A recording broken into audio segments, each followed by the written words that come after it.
మా బొగ్గుట్ట చేపల పులుసు తిన్నారంటే మామూలుగా ఉండదు.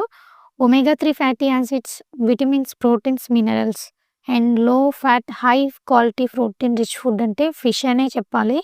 సో, ఈ చేపల పులుసుని డయాబెటిక్ అండ్ హార్ట్ పేషెంట్స్ హ్యాపీగా తినొచ్చు. సో, ఇలాంటి చేపల పులుసు పాతకాలంలో మా అమ్మమ్మ స్టైల్‌లో మా అమ్మ ఎలా చేసిందనేది చూసేద్దాం. సో, మసాలా ఎలా ప్రిపేర్ చేసింది, సో, మొత్తం ఎలా కర్రీ ఎలా చేసిందనేది కంప్లీట్ వీడియో ఉందండి. ఈ వీడియో మీరెక్కడ స్కిప్ చేయకుండా లాస్ట్ వరకు చూడండి. సో, ఈ చేపల పులుసు కోసం మేమైతే ఫిష్ మార్కెట్‌కి వెళ్ళి, 1 కిలో చేపలు అక్కడే కట్ చేపించి తీసుకొనొచ్చాము. సో, ఇంటికొచ్చాక అందులో కొంచెం గల్లుప్పు వేసి, బండ మీద వేసి బాగా రాకి క్లీన్ చేసుకొని, వాటరేసి మంచిగా కడిగి, ఒక గిన్నెలో వేసుకొని, ఉప్పు, పసుపు, అల్లం వేసి మంచిగా మ్యాగ్నేట్ చేయాలి.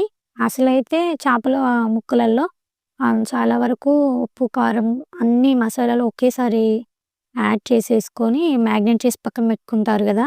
కానీ మా అమ్మమ్మ మాత్రం ఓన్లీ ఉప్పు, పసుపు, అల్లం వేసి మ్యాగ్నేట్ చేసి పెట్టేదంట అండి.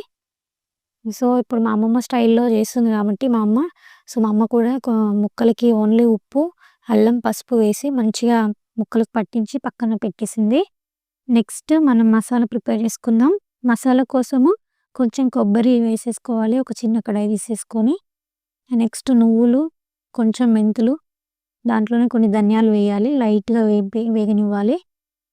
నెక్స్ట్ అందులో కొంచెం గరం మసాలా, కొంచెం జీరా వేసుకోవాలి.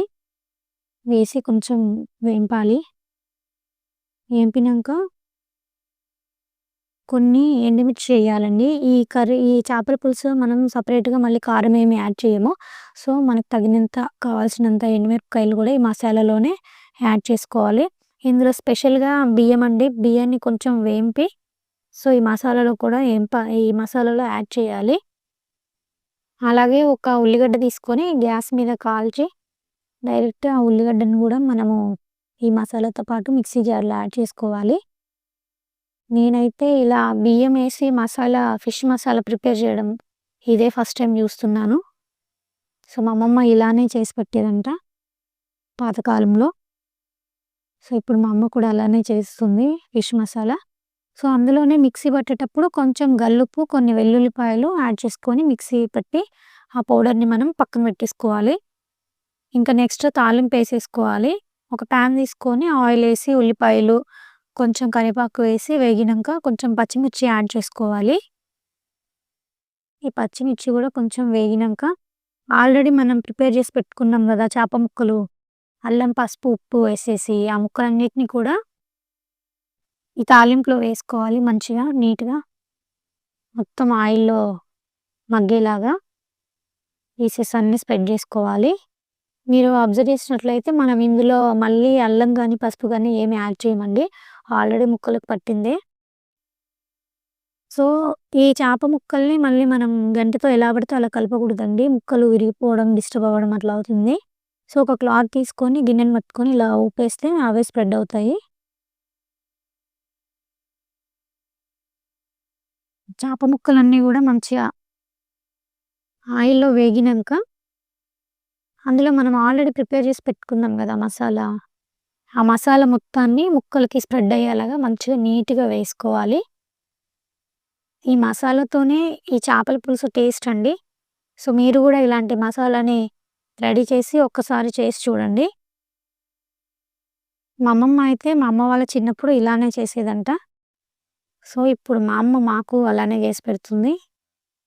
చాలా వరకు చింతపండు మనం ముందే తాలింపు వేసేసి, చింతపండు పులుసేసి, పులుసు మరుగుతున్నప్పుడు మ్యాగ్నేట్ చేసి పెట్టుకున్న చేప ముక్కలను వేస్తారు గదా! సో, అలా గాకోకుండా తాలింపులో చేప ముక్కలను వేసి, మసాలా వేసేసి చేస్తుంది. సో, ఇలా మా అమ్మమ్మ చేసేదంట. ఇప్పుడు మా అమ్మ చేస్తుంది. మీరు గూడా ట్రై చేయండి. ఈ ముక్కలు మొత్తము ఈ మసాలా స్ప్రెడ్ అయ్యాక మంచిగా కొంచెం వేగినంక ఆల్రెడీ మనము చింతపండు పులుసు తీసి పెట్టుకుంటాం గదా! ఆ పులుసంతా గూడా మళ్ళీ ఆ చేప ముక్కలలో వేసేసేయాలి. మనం ఇక్కడ మళ్ళీ కారం, మసాలా ఏమి యాడ్ చేయమండి. కాకపోతే సాల్ట్ మాత్రం మన టేస్ట్‌కి తగ్గట్టు కొంచెం వేసుకోవచ్చు. కొంచెం ఎక్కడైనా మసాలా అట్లా ఏమైనా అంటకపోతే కొంచెం మంచిగా స్ప్రెడ్ చేసుకోండి గంటెతో చిన్నగా. నెక్స్ట్ కొన్ని వాటర్ మనకి ఎంత పులుసు కావాలో అంత చూసుకొని కొన్ని నీళ్లు కూడా యాడ్ చేసుకోవచ్చు. కొన్ని వాటర్ ఏసేసాక కొంచెం మూత పెట్టి మరగనివ్వాలి. మంచిగా మరిగాక ఒకసారి తీసి ముక్క ఉడికిందో లేదో ఒకసారి చూసుకుందాం. సో, ఈ బొగ్గుట్ట చేపల పులుసు ఏందని మీకు డౌట్ రావచ్చు. బొగ్గుట్ట అంటే మా ఇల్లందండి. మాది ఇల్లందు. ఇల్లందు పేరు బొగ్గుట్ట. పాత పాత రోజుల్లో బొగ్గుట్ట అని పిలిచేవాళ్ళు. సో, బొగ్గు గనులని ఇక్కడ ఫస్ట్ టైమ్ గుర్తించారు కాబట్టి దీనికి బొగ్గుట్ట అనే నేమ్ వచ్చింది. ఈ బొగ్గుట్ట మీద ఒక ఫుల్ వీడియో నేను చేసి మీకోసం అప్లోడ్ చేస్తాను. సో, ఈ ఫిష్ కర్రీ ఇంత టేస్ట్ రావడానికి మా అమ్మమ్మ చేసిన మసాలానే అనుకోవచ్చు. నిజంగా మీరు యూట్యూబ్ మొత్తం సెర్చ్ చేసినా రైస్ ఏసి ఫిష్ మసాలా పట్టడం అయితే నేను చూడలేదు. మీరు ఒకసారి చూడండి. ఒకసారి ఇలా ట్రై చేయండి. మీరు కూడా మొత్తం మంచిగా ఇలా మసాలా చేసి, చేపల పులుసు చేసి ఖచ్చితంగా ఇలా ఒకసారి పులుసు చేసుకొని తినండి. ఈ చేపల పులుసు చేసే విధానం మీకు నచ్చినట్లయితే ఈ వీడియోని లైక్ చేసి సబ్స్క్రైబ్ చేయండి. Thank you.